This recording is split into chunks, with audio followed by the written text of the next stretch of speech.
This idea that people are looking for love everywhere seems to signify a deep human desire for love. We spend countless hours on dating apps, chatting people up, getting a date, getting married, and then lying awake at night, worrying whether he or she is sleeping around with our best friend. That's what we call love in our society these days.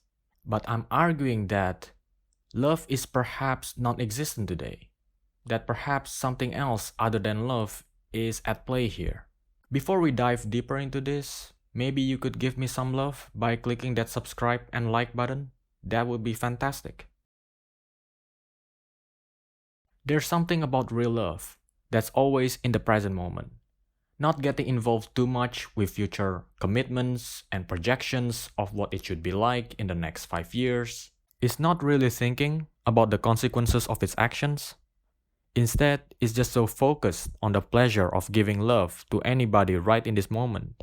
But the problem is, when you are in this state of total unhindered love, oftentimes you sort of lose the boundaries of who you actually love and who the society thinks you should love. When you are in this state, it's actually quite impossible to predict what you're about to do on a moment to moment basis because you're so much in love, not necessarily with any particular person, but with life in general. It's like if we want to keep it absolutely real, one moment you can give your attention to your romantic partner, and the next you can give it to someone else outside the term of exclusivity. Obviously, your partner is very likely not to be extremely happy about this. Some feelings of jealousy may creep in because she wants your absolute attention for herself, but you're born into this world not knowing what to love and what you should love. You just love. You are this love giving machine who's not supposed to just love one person in this world. Your love knows no boundaries and encompasses the whole universe. Whoever you meet, wherever you are, in whatever circumstances, you are free to love anybody as you damn well please. And yet, this element of unpredictability is often considered as undesirable in our society. People generally don't like surprises in their lives. They prefer everything and everyone to be linear and constant pretty much all the time. If you love a person, it's your responsibility to love him for the rest of your life. We are often trapped in this illusion called security. We get married believing that it would solve our loneliness. We meet up with friends, make it a thing, and call it a friendship so that they don't choose to hang out with other people and forget about us. And yet, there's no such thing as absolute security. Your friends would definitely hang out with somebody else and probably forget about you because they are much more interesting than you. Who knows? There's no guarantee that a marriage would solve your insecurities either. If you're actually being a shit husband and not doing your job in the household, nothing could really prevent your wife from looking elsewhere. Affairs do happen. That lingering doubt somewhere in your mind would always exist. Despite these social structures you call security, perhaps you are still not as safe as you thought you would be. That's how our society is built in the first place.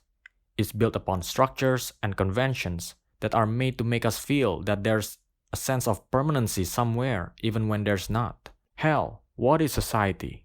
Society is people living together in an area of land, not out of love, but out of sheer necessity for a sense of familiarity. If you ask them, do you love thy neighbors?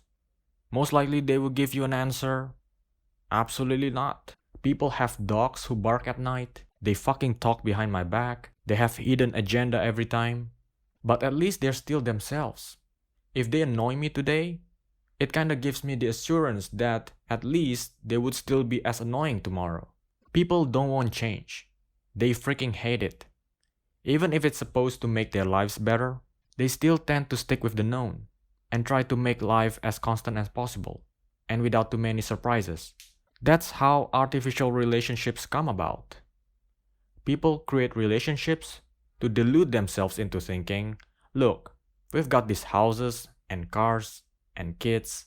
These things are real, tangible evidence of the permanency of our love. Look, we are friends on Facebook and we chat every time. That's our friendship right there.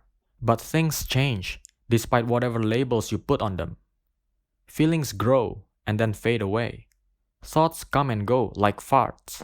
Lovers begin to hate. Friends stab you in the back. Humans are fickle. Everybody is unreliable to be anything that you expect them to be. If you expect anybody to be a certain way, you've already forgotten the first law of being a human being. People change. Heraclitus, the ancient Greek philosopher, once said, "You can never step in the same river twice." First, that's because the you who stepped into the river the first time was actually not the same person who stepped in the second time.